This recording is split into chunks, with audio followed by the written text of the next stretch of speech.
Banking sector, banking and finance हे असं sector आहे ना ज्याला एव्हरग्रीन सेक्टर म्हटलं जातं. लोकसंख्या वाढते, लोकसंख्येच्या गरजा वाढतात. गरजा काय माणूस स्वतःच्या पैशाने भागवत नाही, माणसाला कुठून तरी पैसे डिराईव्हच करावे लागतात. नुसतं माणूसच नाही बरं का, इंडस्ट्रीज सुद्धा वाढतात. इंडस्ट्री छोटी पकडा किंवा मोठी पकडा, तुम्हाला MIDCत एखादी बारकीशी कंपनी टाकायची आहे किंवा मोठी एखादी जबरदस्त कंपनी टाकायची आहे सेल्समध्ये, काही करायचं असेल तुम्हाला लोन्स लागतातच. ह्याच आहेत ज्या तुम्हाला लोन्स देतात. HDFC, ICICI इंडस्ट्रियल बँकिंगच्या बँका आहेत ह्या जबरदस्त मोठ्या मोठ्या लोन देतात.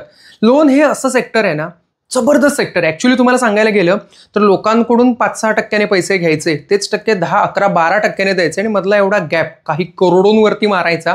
हे जबरदस्त मॉड्यूल आहे. याच्यावरती एखादी कंपनी पुढे गेलीच पाहिजे. ह्याला येणारा प्रॉब्लेम म्हणजे NPA, non performing assets. Loan तर एका कंपनीला दिलं होतं, ती कंपनी चालली नाही, ती कंपनी खड्ड्यात गेली, पैसे पण खड्ड्यात गेले. काही लोन बुडले, काही लोन सेटलमेंटवरती आले, काहींवरती व्याजच मिळालं नाही, असं बऱ्याच वेळेला होतं. पण यात जी कंपनी एकदम जबरदस्त मॉड्यूल वापरते, म्हणजे काय, माझं हे चेकलिस्ट आहेत, हे माझे नियम आहेत, हे फॉलो झालं तरच मी लोन देणार, अशा ज्या कंपनीज आहेत, अशा ज्या बँका आहेत त्या जबरदस्त चालल्या आहेत. बँकांमध्ये सांगायला गेलं ना, बँकेची सुरुवात ही 1850-80 पासून झाली. सगळ्यात पहिल्यांदा मला वाटतं PNB वगैरे ह्या बँका आल्या. PNBची सुरुवात खरंच खूप पहिल्यांदा आधी झाली. आता घोटाळा मोदींचा झाला तो गोष्ट वेगळा, पळून गेलेले मोदी ती गोष्ट वेगळी, पण PNB बँका ह्या आधीपासून आल्यात. There are 2 types of bank. One is government banks, ज्यांना आपण केंद्रीकृत बँका म्हणतो, ज्यांचं नॅशनलायझेशन झालंय, नॅशनलाइज बँका. दुसऱ्या त्या प्रायव्हेट बँक्स. प्रायव्हेट बँकमध्ये पण 2 प्रकारच्या बँका आहेत. ज्यांचं नॅशनलायझेशन झालं नाही त्या बँका, म्हणजे त्या काळात ज्या छोट्या बँका होत्या, मला वाटतं 60-100 कोटीच्या आसपासच्या बँका होत्या, त्यांचं नॅशनलायझेशन झालं नाही. आणि ज्या बँका होत्या ज्यांचं नॅशनलायझेशन झालं, ते नॅशनलाइज झाले, त्यांचा तर विषय संपला. Bank of India, union bank, Baroda bank, state bank वगैरे ह्या सगळ्या बँक आहेत त्या वेगळ्या बँक, या नॅशनलाइज बँक आहेत. मला वाटतं 13+7-20 वगैरे बँका असतील साधारण त्या. आणि बाकीच्या आहेत त्या सगळ्या आहेत त्या प्रायव्हेट बँक्स आहेत. प्रायव्हेट बँकमध्ये 2 प्रकार सांगितल्या, एक जुन्या प्रायव्हेट बँक आणि 1991 नंतर परवानगी दिलेल्या private banks. New private bank आणि ओल्ड प्रायव्हेट बँक, 2 प्रकार आहेत ह्या बँकांचे. प्रायव्हेट बँक पण फॅब्युलस जबरदस्त काम करतायत. काही ठिकाणी तिथे त्यांचं नियोजन मंडळ किंवा त्यांचं संचालक मंडळ बॉडी जरा गडबडते, काहीतरी चोल करतात, तेच रडतात, बाकीचे सगळे सुखात आणि हसतायत, लिटरली हसतायत बरं का. त्याच्यामध्ये जर का तुम्ही 3 बँका बघितल्यात, कुठल्यात, SBI, ICICI आणि HDFC, these are the giants, म्हणजे हे फ्युचर आहे बँकांचं. जर का या 3 पैकी एक बँक जरी खराब वाईट काम करणारी झाली, गडबडलं भारतीय अर्थव्यवस्था म्हणून समजा, या 3 पैकी एखादी बँक जर बुडाली तर तुम्ही तुमच्या घरातून बाहेरच पडू शकत नाही. तुम्हाला थेट अफगाणिस्तान किंवा सुदान वगैरे गाठावं लागेल, कारण ह्या बँक म्हणजे फ्युचर आहेत. ह्याच्यावरचे पैसे पडणं म्हणजे भयानक अवघड आहे. SBI मागे एकदा पडत होती एका न्यूजमुळे. वी आर सो हॅपी की SBI आम्हाला स्वस्त मिळतंय. आम्ही टेन्शनमध्ये नव्हतो SBIला काय होईल, SBIला काय होऊच शकत नाहीये. This is a giant, next level bank आहे. HDFC सगळ्यात मोठी बँक आहे. SBI, ICICI ही त्याच्यानंतरच्या मोठ्या असलेल्या बँक आहेत. हे फ्युचर आहे इंडियाचं, लिटरली फ्युचर. हा, एखादी केस येस बँक सारखी असेल त्यासाठी सरळ सोपी गोष्ट आहे. एक बँकवरती पैसे टाकण्यापेक्षा 3-4 बँकांवरती मिळून तुमचे, जर का समजा मला माझ्या 1 लाखापैकी 25,000 रुपये बँकिंग सेक्टरवर टाकायचे आहेत, तर 25,000 मी 2 ते 3 बँकांवरती टाकेन, विषय संपला. इन्व्हेस्टमेंट सेफ, ग्रोथ नक्कीच होते. या प्रत्येकाची ग्रोथ आहे ना, नाही म्हटली तर 10-10, 15-15, 20-20% 6-6 महिन्याला वाढत आहेत. एका वर्षात हे लिटरली 20-30% वाढणाऱ्या बँका आहेत या. त्यामुळे याच्यावरती इन्व्हेस्टमेंट करावीच, असा पोर्टफोलिओ असावा. मी तुम्हाला प्रत्येक वेळी सांगत नसतो का की ह्या ज्या बँका आहेत ना, ह्या बँका स्विंगसाठी जबरदस्त आहेत. सपोर्ट रेजिस्टंटच्या लेवलला ह्या खरंच खूप चांगल्या काम करतात. HDFC वरती मी अनंत वेळा स्विंग मारलेत. तुम्हाला कंपाऊंडिंग करायचंय, कंपाऊंडिंग तुम्हाला आपला कन्सेप्ट डोक्यात भली भाती माहिती असेल. जेवढ्या रुपयांचा मोबाईल त्याच्यापेक्षा 2 ते 3 पट पैसे घेऊन यायचे. माझा मोबाईल 44,000चा आहे, तर मी 1.5 लाख रुपये कंपाऊंडिंगला आणायचेच. एक वेगळा पोर्टफोलिओ तयार करायचा, वेगळ्या कुठल्या तरी एका डीमॅटमध्ये. म्हणजे माझ्याकडे ग्रोधनचे आहेतच, एंजलचे पण पोर्टफोलिओ आहेत. मी लेमनवरती एखादा पोर्टफोलिओ तयार केला, फक्त स्विंग, फक्त कंपाऊंडिंगसाठी. त्याच्यात काही स्टॉक माझ्या नजरेतले आहेत, त्यांना डीपवरती घ्यायचं, 4% झालं की विकायचं, डीपला घ्यायचं, 4% झाल्यावर विकायचं. असं करताय ना, तर यासाठी तुम्ही ह्या सेक्टरचा खरंच चांगला अभ्यास करावा. ज्यांना स्विंग ट्रेडिंग करायचंय त्या सगळ्यांना, स्विंगवाल्यांसाठी, कंपाऊंडिंगवाल्यांसाठी हे बेस्ट आहे. ह्याच्यातले 4 शेअर जरी तुम्ही स्वतःचे फेवरेट करून ठेवलात, कंपाऊंडिंगचा 50% भाग हाच कंप्लीट करून देतील तुम्हाला. याचा कोणताही टॉपला घ्या, यांचा कोणताही टॉप हा पुढच्या टॉपचा बॉटमच असतो. माझी थोडीशी बाईंग चुकली होती, 1380 काय 1400च्या आसपास HDFCची. आज HDFC किती आहे, 1800 क्रॉस 2000च्या आसपास चाललाय, बरोबर. HDFC कुठली पण याची बाईंग चुकली, याचा टॉप हा पुढच्याचा बॉटमच असतो, लक्षात ठेवा. कारण बँकिंग अँड फायनान्स आहे, चांगला स्टॉक चांगल्या परिस्थितीत वरच जातो या सेक्टरमध्ये. अंडरलाईन हा मान्य आहे. कैक पटीत पैसे करणार असं होणं जरा अवघड आहे ह्या सेक्टरमध्ये, कारण हे इथिकल आहेत आणि प्रॉपर एका वेने वरती जातात. सॉफ्टवेअर सारखे नाहीत की आता 150ला होता आणि 1,500ला गेला, आता 15,000ला आहे, असं नाही होणार तुमचं.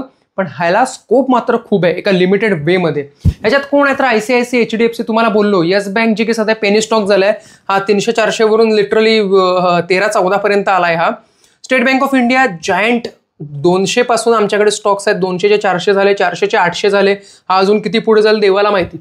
कोटक महिंद्रा प्रायव्हेट मधली जबरदस्त बँक, IDBI बँक गव्हर्नमेंटने पुश केलेली, गव्हर्नमेंटच्या स्कीम मधली बँक. इंडसइंड बँक जी की आता रडत होती, याचं दिवाळा निघण्याच्या रस्त्यावरती येण्यासारखी झाली होती, पण तसं काही झालं नाही. Canara, Baroda, Axis, Federal bank माझी all time favourite private bank. कॉरव्यासा बँक आहे, ही पण छानपैकी पुढे चालली. IDFC फर्स्ट ज्याला लोक उद्याची HDFC म्हणून घेत होती, याचं नंतर काय झालं काय माहिती. मला वाटतं कॅपिटल फर्स्ट होतं, त्याचं IDFC फर्स्ट असं नाव झालं. बँक ऑफ इंडिया याचं NPA तर सध्या वाढण्याच्या मार्गावरती आहे. Jammu and Kashmir bank, JNK bank, जे की JNKचं स्टेट झाल्यावरती या बँकेवरती पण प्रश्नचिन्ह आलं होतं, पण आमच्याकडे पेनी स्टॉक म्हणून होता, छान याने काम केलं. कर्नाटका बँक आहेत, AUच्या स्मॉल फायनान्स बँक आहेत. स्मॉल फायनान्स एक वेगळा सब्जेक्ट आहे. स्मॉल फायनान्स बँक आहेत ना, यांचे काहीतरी प्रपोर्शनमध्ये गावामध्ये हे असावेत, काय ते गावामध्ये किंवा सबर्बन एरियामध्ये यांचे काय ते शाखा असाव्यात. यांनी छोटे छोटे इन्व्हेस्टमेंट, मोठे लोन देऊ नये, छोट्या गोष्टी ह्या गोष्टी द्याव्यासाठी केल्यात. ह्या इन्व्हेस्टमेंट आणि छोट्या लोकांसाठी खरंच भारी आहेत. एयू स्मॉल फायनान्स बँक हे बँक निफ्टीतला स्मॉल फायनान्स बँक मधला माझ्या आवडीचा सब्जेक्ट आहे. स्मॉल फायनान्स बँकला खरंच फ्युचर आहे. 500 पासून 1500 आणि 2000 जाण्याचं ह्याच्यामध्ये पोटेन्शियल पण आहे. PNB वरच चाललंय. RBL बँक चांगली सर्व्हिस देतं, काही प्रॉब्लेम नाहीये. अशा ह्या टोटल सगळ्या बँक्स आहेत. ह्याच्यामध्ये साऊथ इंडिया बँक्स आहेत. खरंच माझ्याकडे ना तसं म्हणायला गेलं तर मी इतका हा आहे ना ग्रिडी म्हणावं किंवा मला आवड आहे ह्याचे स्टॉक्स असण्याचे. माझ्याकडे एक पोर्टफोलिओ आहे एक लॉंग टर्मवाला. माझ्याकडे प्रत्येकाचे एक स्टॉक आहेत. खरं सांगतो एक मिनिमम सांगतोय मिनिमम. माझ्याकडे प्रत्येकाचं एक आहे. माझ्याकडे DLF सुद्धा आहे, पडताना पण घेतलाय, चढताना. LIC हाऊसिंग फायनान्स घेतलाय, आधार हाऊसिंग फायनान्स सुद्धा घेतलाय मी, एंजल वन आहे, IIFL आहे, मोतीलाल ओसवाल आहे माझ्याकडे, कॅपिटल स्मॉल फायनान्स तर मी सगळेच घेतलेत. लिटरली IPO आल्यानंतर मी काही महिन्यांमध्येच घेतले. स्टँडर्ड चार्टर्ड, अरे वा, इंग्लंडची बँक आहे. ह्याचं मला वाटतं सेव्हिंगलाच व्याजदर तुमच्या FD एवढे देतं. हे कॉर्पोरेट आहे की नाही काय माहिती, बघितली नाही मी कधी. Suryoday small finance bank, Reliance securities पण आहे, अलाहाबाद बँक आहे. बापरे, भयानक स्टॉक्स आहेत. HDFC बँक स्टॉक कसा असावा, HDFC सारखा असावा. तुमच्या घरात एखादा मावस भाऊ किंवा एखादा चुलत भाऊ असतो, याचे सगळ्यांना उदाहरण दिले जातात. अरे बघतो कसा अभ्यास करतो, अरे बघतो काय करतो, अशी ही बँक आहे. दुसऱ्या बँकांना सांगायचं अरे बघ HDFC काय काम करते. 1980च्या आसपास आहे. मी तुम्हाला बोललो होतो की नाही, ही जर का 1970च्या आसपास मिळते तर ती जबरदस्त डील आहे, घेणं कधी पण. 2000च्या आसपासचा स्टॉक 2200-2500ला जायला बसलाय. मागच्या वर्षाच्या सुरुवातीला 1300-1200च्या लेवलला ही बँक होती. वर्ष संपताना खराब अवस्थेत सुद्धा ही 1800+ होती, खराब अवस्थेत. आणि आता तर 1900. आता तर बोलायचंच नाही तुम्ही. जर तुमच्याकडे हा डीपला बाय केलेला नसेल HDFC, L&T, ICICI हे असे स्टॉक्स आहेत ना, हे डीपला घेणं, विषय संपला, बाकी काही नाही. म्हणजे त्यात जास्त डोकं लावायचं नसतं. PE रेशो बघू, अनालिसिस बघू, यांचा बिझनेस बघू, असलं बोलायचं नाही. यांचा बिझनेस आपण अनालिसिस करणारे कोण होतो, अशा बँक आहेत या. खूप जास्त स्तुती होते याची. याचं PE रेशो 21 आहे, ग्रेट, काहीच प्रॉब्लेम नाही. मार्केट कॅपिटल 15 ट्रिलियन, अरे जबरदस्त. तुमचा TCS 10 ट्रिलियनचा आहे. अर्थात याच्याकडे एवढे पैसे असणं साहजिक आहे, कारण शेवटी कामच पैशातलं आहे यांचं. डेची रेंज, आपलं इयरची रेंज 1600 ते 2000, ग्रेट, काही प्रॉब्लेम नाही याच्यामध्ये. डिव्हिडंड 1.25% देतोय हा. याचं स्टेटमेंट आपण काय बघणार, रेव्हेन्यू 19%नी वाढलाय, ऑपरेटिंग एक्सपेन्सेस 15%ने वाढणं, हे पण साहजिकच आहे. नेट प्रॉफिट मार्जिन कमी होणं काही खूप चांगलं लक्षण नाहीये, पण ठीक आहे. याच्यासारख्या बँकेने ते ऍडजस्ट करून घेऊनही जाईल ते. लायबिलिटीज असेट्स दोन्ही पण सेम वाढलेत, असं असू नये बँकांसाठी तरी किमान. बँक आहेत ते. लायबिलिटीज म्हणजे काय, येणारं लोन, असेट्स म्हणजे दिलेलं लोन, ह्या त्यांच्या गोष्टी. इन्व्हेस्टमेंट यांची 86% पर्यंत आहे. ग्राफ चढता आहे, तो की चढताच असणार आहे यांचा. HDFC कशात काम करत नाही ते सांगा मला. प्रत्येक ठिकाणी काम करतं. क्रेडिट कार्ड काम करतं, loan, personal loan, industrial loan, फलाना ढिमकाना, प्रत्येक गोष्टीत हे आहेच. ICICI बँक खरंच जबरदस्त सर्व्हिस. म्हणजे आता परत हॅशटॅग त्याच्यामध्ये की माझी स्वतःची ही फॅमिली बँक आहे ICICI बँक. माझी सॅलरी बँक सुद्धा ICICI बँकच होती. 1421ला सध्या आलाय. मी याला 600 650 पासून बघतो. ऍक्च्युली माझ्याकडे एक PDF आहे, त्याच्यामध्ये मी माझे रिकमेंडेशन त्या काळचे मी द्यायचो तेव्हा लिहून ठेवलं होतं. 280 ते 390 समथिंग काहीतरी, आणि 390 पासून 400 प्लस 500 प्लस असं काहीतरी लिहून ठेवलेलं. आणि ही बँक मी आता 1400ला बघतो. किती आनंद होत असेल मला. 6 महिन्यामध्ये बघा ही कम्प्लीट ग्रीनमध्ये, स्वतःला ग्रीन मेंटेन ठेवलं. अरे 6 महिन्यात 13% गेले. एवढे तर काही म्युच्युअल फंड गेल्या वर्षभरात गेले नव्हते. याचं PE ratio 19 great, market cap 10 trillion, absolutely great. Range याची 1100 ते 1500, क्या बात आहे. स्टेटमेंट बघाल तर 27% रेव्हेन्यू वाढलाय, ॲब्सोल्युटली भारी. पण नेट प्रॉफिट मार्जिन कमी झालं याचं थोडंसं दुःख, बाकी काही नाही. नेट इन्कम 15% असलाच पाहिजे, शेवटी बँक आहे. इन्कम त्यातूनच होणार आहे तुझा. Cash short term investment 17%, great. Total assets वाढल्यात लायबिलिटीजपेक्षा, खरंच चांगली गोष्ट आहे. ही बँक पास आहे. कुठल्या पण डीपला चांगल्या लेवलला मिळावी ह्या बँका चार्टवर बघून घेण्यासारख्या असतात. PE रेशो, डी रेशो नाही. डी रेशो ह्यांचं काय बघणार आपण. लोन देणाऱ्या गोष्टी आहेत. Trust, truth, transparency, great. ह्यांचं iPay ॲप आहे, यांचे क्रेडिट कार्ड्स आहेत, रुपेचे, ॲमेझॉनचे, जे की खरंच चांगले डिस्काउंट देतात बरं का. घरातले सगळे मी माझे रिचार्ज वगैरे यांच्याच क्रेडिट कार्डने मारतो. खूप पैशाचा फायदा होतो. पॉईंट्स पण मोकार कमवले आहेत मी. SBI बस नाम ही काफी आहे. ह्या बँकेत कधी जाऊ नये. मरणाची गर्दी कोण विचारत नाही. आपल्याला काही किंमत नसते या बँकेत, पण ह्या बँकेला मात्र खूप किंमत आहे. ह्याच्यात नोकरीला तर जबरदस्त किंमत आहे. ह्याच्यात SBI क्लर्क झालेला माणूस स्वतःला तहसीलदारच समजतो, आणि याच्यामध्ये PO झाला तर तो कलेक्टरच झाल्यात जमा, एवढं समजून घ्या. 821ला आहे. माझ्याकडे हा स्विंगला 790 पासून होता. मी याचे 2 स्विंग मारले आहेत. हा याचा एक स्विंग मी 790 ते 815 820 मारला. परत 810 815च्या आसपास घेऊन 830च्या आसपास पण बुक केला. वर पण बराच गेला होता बरं का. याचं इयर रेंज बघा ना किती आहे ते. 680 ते 875 रेंज आहे याची. PE रेशो 9 आहे. PE रेशो याचा म्हणजे भिकमांगा PE रेशोकडे एक बँक चालली आहे ही. 821ची आहे. इन्व्हेस्टमेंटला SBI तुमच्याकडे पाहिजेच, विषय संपला. ओके, याच्यात सगळ्या गोष्टी वाढल्यात. खूप भारी गोष्ट आहे की नेट प्रॉफिट मार्जिन वाढले. ह्यापेक्षा आणि काय पाहिजे. Net income, net profit margin. Net म्हणजे काय, खरंच नेट आलंय. रेट कट करून आलेले पैसे नाही आहेत, हे रेट तसेच ठेवून आलेले पैसे आहेत. रिअली ग्रेट आहे, रिअली ग्रेट. याचा अॅन्युअल स्टेटमेंट बघितला तर 35% इन्व्हेस्टमेंट आले आहेत. अशीट आणि लायबिलिटीज मधला गॅप बघितला तर अशीट जास्त आहे त्याच्यापेक्षा, 8.62 आहेत. खरंच चांगलं आहे. SBI पर्सनल बँकिंग करतोय, काय करत नाही सांगा. कॉर्पोरेट बँकिंग पण आहे, पर्सनल पण आहे. पर्सनल बँकिंग म्हणजे तुमच्या आमच्यासारख्यांची बँक. कॉर्पोरेट बँक म्हणजे बिझनेसची बँक. मी केशव शिंदे म्हणून माझी बँक जी काय असेल ती पर्सनल बँक, पण वेल जीकेची जर का बँकिंग म्हणून काम करते तर ते कॉर्पोरेट बँकिंगमध्ये येतं. ओके, चलो आगे चलते. कोटक महिंद्रा बँक. कुठले पण मोठे मोठे मॉल आहेत किंवा तुम्ही एखादी कार घेताय तर जनरली या कार शोरूमवाल्यांचे अकाउंट हे कोटक महिंद्रावरती असतात. कोटक महिंद्रा बँक 1988ला सध्या आहे. 2200-2400च्या लेवल याच्या येणं साहजिक आहेत. येतात 4-5 महिन्यामध्ये. 6 महिन्यामध्ये याची ग्रोथ कम्प्लीट ग्रीनमध्ये आहे. खूप वर जाऊन खाली आलाय. स्विंगसाठी खरंच खूप चांगला आहे. इन्व्हेस्टमेंटसाठी चांगल्या लेवलला घेतला पाहिजे, बाकी काही नाही. 3 ट्रिलियनचं कॅपिटल आहे. ग्रेट. PE रेशो 20 आहे. Absolutely great. रेंज 1600 ते 2000ची रेंज आहे बरं का. चांगले स्टॉक कसे ओळखायचे, जे की मार्केट पडताना खूप पडत नाहीत, चढताना पण काही खूप चढत नाही, त्यांना चांगले स्टॉक म्हणतात. ब्लू चिप वगैरे म्हणतात ना ते. बाकीचे स्टॉक तुम्ही बघितलं असाल. इयरची रेंज 500 ते 1200. काय आहे, तू एवढा पडला होतास की तू 500 वरून 1200 गेलास, किंवा तू एवढा चढलास अचानक, एवढं काय चाललंय तुझं. असे असतात स्टेबल स्टॉक. 1600 ते 2000, 1400 ते 1800. Stability is so important in this market. ह्या बँकांचे, कोटकचे, ICICIचे 5% आणि बाकीच्या चिंगुमिंगू कंपन्यांचे 20-20% सेम असतात बरं का. चिंगुमिंगूंमध्ये आपण 20% मिळवण्यासाठी पैसे पण एवढेच टाकतो, आणि ह्या बँकांवरती पैसे पण एवढेच टाकतो. याचे 5% खरंच चांगले असतात बाकीच्यांपेक्षा सुद्धा. पुढे बघितलात तर ॲन्युअली याचा रेव्हेन्यू वाढलाय आणि ग्रेट. नेट प्रॉफिटचं मार्जिन वाढलंय. नेट इन्कम वाढलंय इयर ऑन इयर. खरंच चांगलं आहे. मॅनेजमेंट चांगलं काम करत आहे. बॅलन्स शीट तर ग्रीनच आहे. लायबिलिटीजपेक्षा अशीच 1%ने अप आहे. आहा, एक नंबर गोष्ट. Kotak Mahindra. On your dream home with best Kotak home loans rates. Interest rate now starting from 799 PA. Great. 8% जर का होम लोन देत असेल तर तुला काय माणसांचा ढिगच आहे, लोंढाच आहे तुझ्याकडे. करंट अकाउंट आहे, लिडिंग सोल्युशन आहे. आमचं पण एक कोटकवरती अकाउंट आहे. कोटक चांगलं काम करतं, खरंच चांगलं काम करतं. ॲक्सिस बँक 1000ला आहे सध्या. ॲक्सिस बँक 6 महिन्यामध्ये पूर्ण ग्रीनमध्ये अप चाललाय. फक्त 5% अप आहे. 5% बघू नका. ॲक्च्युली 1000 वरून तो 1200 पासून पुढे गेलाय. हा लिटरली 10-15% अप असायला पाहिजे होता, पण या फॉलमुळे तो डाऊन दिसतोय. ॲव्हरेज व्हॉल्यूम नाही. PE ratio 11. भिकमांगा आहे पण ठीक आहे. मार्केट कॅप 3 ट्रिलियन आहे. असलाच पाहिजे, शेवटी ॲक्सिस आहे. मोठं नाव आहे भाऊंचं. ॲक्सिस सगळ्याच गोष्टी वाढल्यात, पण नेट प्रॉफिट मार्जिन कमी झालं आहे. जर असं चांगली गोष्ट नाही आहे ही. ॲक्सिसमध्ये इन्व्हेस्टमेंट कमी झाले आहेत. अशीट्स वाढल्या आहेत. लायबिलिटीज ओके, अशीट्स जास्त वाढल्या आहेत. चांगली गोष्ट आहे. ॲक्सिस चांगलं फ्युचर आहे तुला. Axis bank get 25. ओके, ॲक्सिसचं क्रेडिट कार्डला तर गॉड लाईक व्हॅल्यू आहे. फ्लिपकार्ट ॲमेझॉनवरती, फ्लिपकार्टवर स्पेशली ॲक्सिसचं कार्ड तर जबरदस्त चालतं, 10% डिस्काउंटच देत असतं. Introducing Neo by Axis bank. Neo API suits, online banking, mobile banking, digital trade solutions. Great. Axis really great.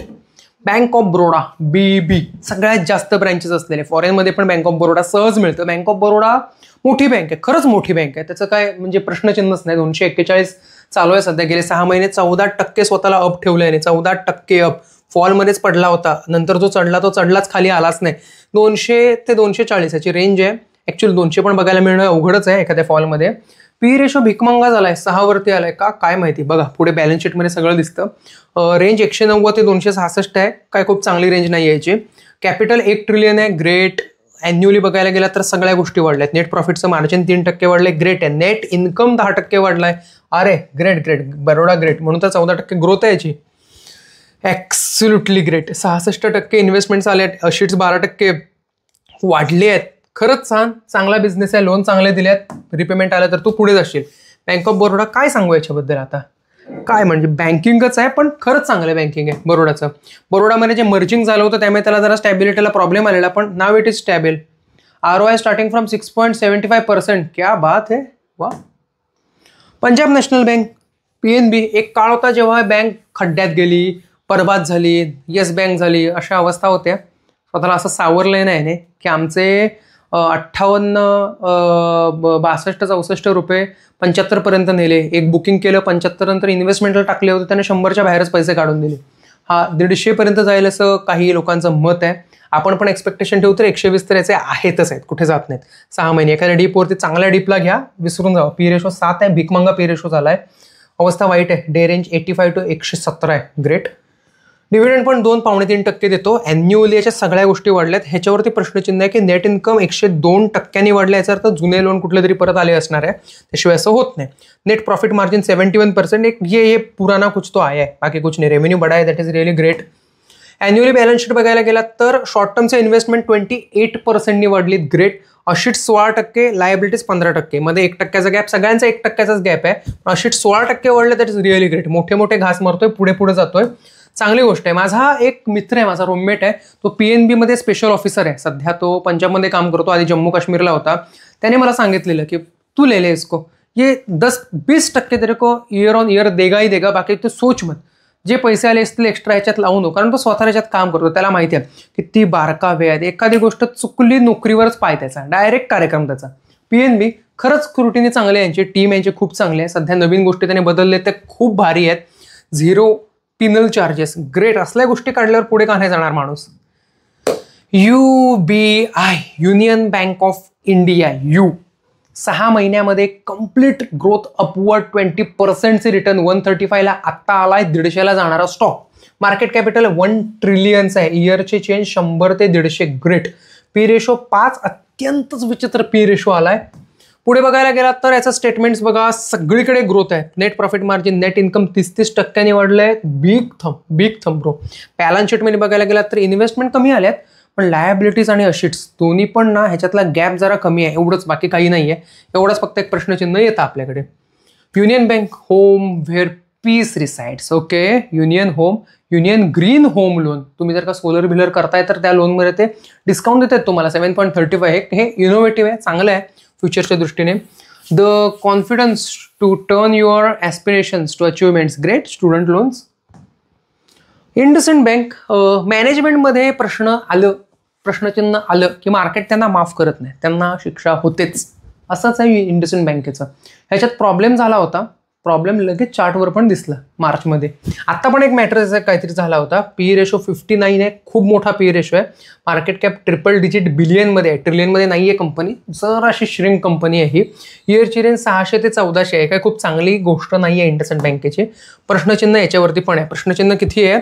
रेव्हेन्यूच कमी आलाय, बाकी काय बोलता, ही काही चांगले लक्षण नाहीये. रेव्हेन्यू कमी येणं कुठल्याच कंपनीला बँकेसाठी कधीच वाखाणण्याजोगं लक्षण नाही, हे छिथू करण्यासारखं लक्षण आहे. 50% इन्व्हेस्टमेंटच कमी आलेत. असे 7% फक्त, बाकीच्या बँका 10% वाढवत आहेत. 9% तरी मिनिमम पाहिजे तुमचं. आणि लायबिलिटी जास्त आहेत, म्हणजे लोन मोकार आहेत, येणं बाकी आहे, देणंच कमी झालं यांचं. नाही चालत, हे नाही चालत. IndusInd 1 business account turn you 1 नको बाबा, सध्या तरी नको. एयूचं स्मॉल फायनान्स बँक, माझी इन्व्हेस्टमेंट 400-500 पासून याच्यामध्ये 420-450 पासून लिटरली डबल याने केलेच आहेत. 33% 6 महिन्यात याने दिलेत. 6 महिन्यात 33%. आणि काय पाहिजे. स्मॉल फायनान्स बँक आहे. स्मॉल फायनान्सचा तुम्हाला फीचर काय सांगितलं तुम्हाला. स्मॉल फायनान्स बँकेत 500 रुपयापासूनच्या गोष्टी चालू होतात, ते अगदी मोठ्यापर्यंत जातात. ह्याच्या बरेचसे ब्रँचेस हे खाली ग्रासरूट लेवलला असतात. याला परमिशन तेव्हाच RBI कडून मिळते. आणि याचे रूट खाली असल्यामुळे आहेत ना, मजबूत रूट असतात. छोट्या छोट्या लोक भरपूर मॅनेज केली, त्यातली 7-8-10 जरी उडाली ना तर मोठा फरक पडत नाही. पण मोठी 5 असतील त्यातली 1-2 जरी उडाली, बँकेला खरंच खूप मोठा फरक पडतो. पण असं आपण बिझनेस जज नाही करू शकत. हे एक वेगळं सेक्टर लक्षात ठेवा आणि वेगळ्या सेक्टरमध्ये थोडीशी इन्व्हेस्टमेंट असावी. पोर्टफोलिओत एखादा तरी स्मॉल फायनान्सवाला असावा लक्षात ठेवा. Market cap triple digit billion, really great. इयरची रेंज 500-478 ते 800 म्हणजे डबलची रेंज आहे याची. डिव्हिडंड देत आहे थोडंसं एकदम कुंचुम. 26 पी रेशो ग्रेट आहे, याचा काय प्रॉब्लेम नाही. 720ला मिळालं तर देव पावला. सगळ्या गोष्टी अप आहेत. रेव्हेन्यू 35% वाढला, ही चांगल्या कंपनीची चांगली गोष्ट. नेट इन्कम 37%, फॅब्युलस गोष्ट. काय म्हणजे प्रश्नच नाही याच्यावरती. हां, हे कसं झालं काय माहिती. इन्व्हेस्टमेंट कमी आली, पण ठीक आहे. अशीच 44% वाढलेत. लायबिलिटीज 45% आहेत. गॅप इथे उलटा आहे, पण ठीक आहे. फाईन. स्मॉल फायनान्स बँक आहे, just fine. Okay. 6.75% interest saving account with monthly interest payment. क्या बात आहे. सेव्हिंग अकाउंट एवढं देते म्हटल्यावरती आणि काय पाहिजे. एक्सपिरियन्स बदलाव with AU 0101. Bank anywhere anytime. Manage account and card online. Send and receive money with UPI, NEFT, RTGS and access 180 services with just 1 app. आणि काय पाहिजे. लोकांना घरात बसून बँक मिळाली. IDFC फर्स्ट, कॅपिटल फर्स्टची IDFC फर्स्ट झाली. खूप वरून खूप खाली, खूप खालून खूप वर जाणारी बँक. 13% 69ला आली आहे. खालून वर, वरून खाली. ह्याचे बरेच चढउतार मी बघितले IDFC फर्स्टचे. मी इन्व्हेस्टर आहे या बँकेमध्ये. मी इन्व्हेस्टमेंट म्हणून या बँकेत इन्व्हेस्टमेंट केली आहे. पी रेशो 39, 40च्या आसपास आहे. हा 30-31 एक्सपेक्टेड आहे, पण ठीक आहे, आता आहे तर आहे. इयरची रेंज 50 ते 78 आहे याची. ग्रेट. इन्कम स्टेटमेंट बघायला गेलात तर हे खरंच खूप वाईट आहे की तुमचा net income, net profit margin कमी आलाय. हे काय म्हणजे अक्षम्य अपराध आहे ह्या बँकांसाठी. ॲन्युअली बघायला गेलात तर याचा इन्व्हेस्टमेंट कमी आहे, याचे असिट 16-15%. ग्रेट. ही एक चांगली गोष्ट आहे याच्यासाठी. IndusInd bank building a world class bank in India. World class बनवत आहे. क्या बात आहे. ठीक आहे. एक्सपेक्टेशन तरी मोठ्या आहे त्यांच्या. सेव्हिंग अकाउंट देत आहे, NRIचे अकाउंट देत आहे, पर्सनल लोन देत आहे, सेव्हिंग अकाउंट देत आहे, FDs देत आहे, 6.75 PNA, क्रेडिट कार्ड देत आहे. Great. IDFC great. Federal bank माझी ऑल टाइम फेवरेट बँक आहे. अशी एक बँक ज्याच्यावरती खूप कमी डाग आहेत, ह्याच्यावरती प्रश्नचिन्ह किंवा ह्याच्यावरती संशय खरंच जास्त घेतले जात नाहीत. फेडरल बँक 200च्या आसपास आहे. ही कधी सुद्धा तुम्हाला 210-220 बघायला मिळेल. 200च्या मागे मिळणं म्हणजे इन्व्हेस्टमेंटच्या लेवलला आले. 8% दिलेच आहेत. स्विंगसाठी खरंच खूप चांगली आहे. माझं स्वतःचे 5 ते 6 कंपाऊंडिंग याच्यावरती सहज झाले आहेत आणि आता पण 1-2 कंपाऊंडिंग माझे होऊन जातील. पी रेशो 12, ठीक आहे, आता काय म्हणणार, 15च्या आसपास आहे. इयर रेंज 172 ते 220. ग्रेट. तुम्हाला सांगतोय का ही 250च्या लेवलची बँक आहे. 250 तुम्हाला दिसणारच आहे. माझे हे व्हिडिओ जे कोण नंतर बघत असतील त्यांना 250 म्हणजे वाटेल अरे एवढी स्वस्त होती ती, असं सुद्धा होईल बरं का. पुढे बघायला गेलात तर याचा इन्कम स्टेटमेंटमध्ये रेव्हेन्यू वाढलाय. हां, नेट प्रॉफिट मार्जिन 4% खाली येणं ह्या बँकेला तर एक्सपेक्टेड नाही आहे, पण 12% रेव्हेन्यू वाढतोय आणि काय पाहिजे तुम्हाला. 7% याचा नेट इन्कम वाढलाय. अरे ऑपरेटिंग एक्सपेन्सेस एवढा का वाढलाय, काहीतरी बदलाव केले असतील. बॅलन्स शीट बघायला गेलात तर सगळं ग्रीन आहे याचं. टोटल अशीट्स 13-31, 13-17च्या लायबिलिटीज. ठीक आहे. Federal bank great. Rewards on the okay. खूप पटकन अकाउंट निघतं याचं. सर्व्हिस मला खूप आवडते याची. छान सर्व्हिस आहे फेडरल बँकची. प्रश्नचिन्ह काही घेता येत नाही याच्यावरती. Shop, pay, invest, borrow, insurance, blah blah blah सगळ्याच गोष्टी. कॉर व्यासा बँक KVB 256ला आली आहे. खूप खाली 2 डिजिटला असताना कॉर व्यासावरती आम्ही इन्व्हेस्टमेंट केली होती. बरेच पट याने पैसे केलेत. पी रेशो 10चा आहे. ठीकठाक आहे. मार्केट कॅप ट्रिपल डिजिटचा बिलियनमध्ये आहे. इयरची रेंज 185 ते 277 आहे. खरंच चांगलं आहे. खरंच चांगलं. म्हणजे 191-92ला ही बँक मला घेऊ की नको असं वाटत होतं. आता मला असं दुःख वाटत नाही. बरं झालं त्यावेळेला घेतले. एवढे पैसे याचे झाले. बघायला गेलात तर रेव्हेन्यू याचा 15% वाढला आहे. खूप छान. ऑपरेटिंग एक्सपेन्सेस 9% वाढलेत. ते होणं साहजिक आहे. नेट इन्कम वाढलाय. बस दॅट्स इट. आम्ही खुश. 20% नेट इन्कम वाढलाय. जबरदस्त. बॅलन्स शीट बघायला गेलात तर कॅश अँड शॉर्ट टर्म इन्व्हेस्टमेंटमध्ये 31% वाढलेत. ग्रेट. अशिट्स अँड लायबिलिटीजमध्ये 1%चा गॅप आहे. 13% अशिट्स वाढल्यात. लायबिलिटीज 12% वाढलेत. ग्रेट. 13% म्हणजे चांगली गोष्ट आहे. Karur Vysya bank don't become a money mule. Your bank account only your money. Great, चांगलं ॲडव्हर्टायझिंग आहे. Buy insurance online. अरे वा, insurance. Buy NPS online. Open loan blah blah blah. Great great great great great. Exclusive offers द्या. Offer तर दिली पाहिजे, त्याशिवाय customer येणार कसे तुमच्याकडे. बंधन बँक. ओके, 165 आहे, 18% अप आहे. खराब मार्केटमध्ये, बोगस मार्केटमध्ये स्वतःला 18% अप ठेवलं आहे. पूर्ण 45 डिग्रीमध्ये चार्टवर गेला. ॲक्च्युली 18 पण नाही, 33% पाहिजे ह्या लेवलला कन्सिडर केलं तर. हा फॉल इग्नोर केला तर जर काय अर्थ नसतो, पण 18% अप आहे. बिग थम. पी रेशो 13 आलाय. ठीक, छान पी रेशो आहे. इयरची रेंज 128 ते 200, म्हणजे 130 ते 200 प्लस. ग्रेट, काय प्रॉब्लेम नाही आहे. सगळ्या गोष्टी अप आहेत, ते आहेत. चार्ट हे बोलतंच, हे चांगलं असल्याशिवाय चार्टच वर जात नाही. रेव्हेन्यू 21% वाढलाय.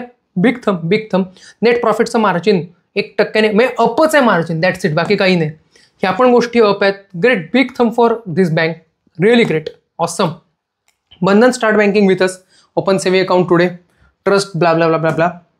Enjoy the freedom to take a leap toward success. Leap म्हणजे एक मोठी उडी, जंप मारणं, टुवर्ड सक्सेसकडे जाणं.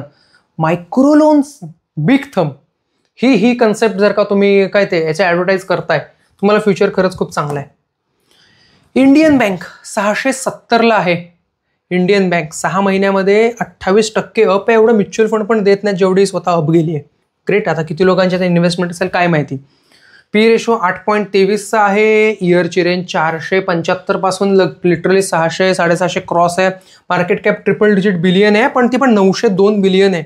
चांगली मार्केट कॅप आहे बरं का इंडियन बँकेचं. फ्युचर पण ग्रेट आहे. सगळ्या गोष्टी ग्रीन आहे. इंडियन बँक खरंच खूप छान काम करते. हा, याच्यावरती प्रश्नचिन्ह घेता यायचं म्हणजे काही संबंधच येत नाही. रेव्हेन्यू 19%ने वाढलाय, उगीच वाढत नाहीये. Great great numbers. Great. Big big thumb for this bank. Literally big thumbs. आकडे खरंच खूप छान बोलतायत. इंडियन बँकेला चांगलं फ्युचर आहे. माझी इन्व्हेस्टमेंट याच्यावरती वाढवणार म्हणजे वाढवणारच काही झालं तरी इंडियन बँकेत. जबरदस्त. सगळ्या गोष्टी ग्रीन असणं खरंच चांगली गोष्ट आहे.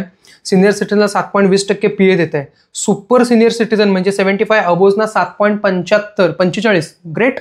बिग थम ब्रो. चलो, सो आपण हा सेक्टर बघितला. टोटल सेक्टर शेअर मार्केटचे आहेत. हेल्थकेअर आहे, एनर्जी सेक्टर आहे, इंडस्ट्रीयल आहे, फायनान्शियल सेक्टर्स आहेत. फायनान्समध्ये पण येतात. बँकिंग एक येतं, बँकिंग अँड फायनान्स येतं. हे सगळे सेक्टर आहेत. प्रत्येकाचं काहीतरी खासियत आहे. एखादं सेक्टर इन्व्हेस्टमेंटसाठी असतं. एनर्जी सेक्टर फक्त इन्व्हेस्टमेंट करा, लॉंग टर्ममध्ये मोकार पैसा छापा. शॉर्ट टर्ममध्ये तर तुमचे स्विंग बनतीलच, पण त्याच्यामध्ये जरा उबड काबड आहे. लॉंग टर्मचा विचार करा. बँकिंग हे असं सेक्टर आहे ना, याच्यावरती तुम्ही शॉर्ट टर्म स्विंग मारा, तुम्ही स्कॅल्पिंग करा, किंवा तुम्ही त्याच्यावरती सपोर्ट रेजिस्टंट काढून त्याच्यावरती कंपाऊंडिंग काढा. ह्या सगळ्या गोष्टी तुम्हाला बँकिंग अँड फायनान्समध्ये होतात. ह्या सेक्टरला जरा जास्त लक्ष द्या, कारण फायनान्स ही अशी स्टेबल गोष्ट आहे जी वाढत जाणारच आहे. जर का बँक, ती संस्था, त्याचं मॅनेजमेंट चांगलं असेल तर ग्रोथच आणि ग्रोथच, बाकी त्यात दुसरं काही होणारच नाही. ओके, त्यामुळे ह्या सेक्टरकडे नीट लक्ष द्या. कंपाऊंडिंगसाठी याचा वापर करून घ्या. मी पर्सनल आयुष्यात त्याचा खूप वापर करून घेतला आहे. एक्सपेक्टेशन्स आहे की तुम्ही पण याचा वापर करून घ्यावा, शिकावा, समजून घ्यावा आणि याच्यातून स्वतःची वाढ करून घ्यावी. ओके, हा व्हिडिओ महत्त्वाचा होता. नीट बघा, चार्टवरती जावा, काय नोटिफिकेशन्स लावा या लेवलचे, त्या लेवलला बाईंग करा आणि स्वतःला समृद्ध करून घ्या. कंपाऊंडिंग करा. Financially free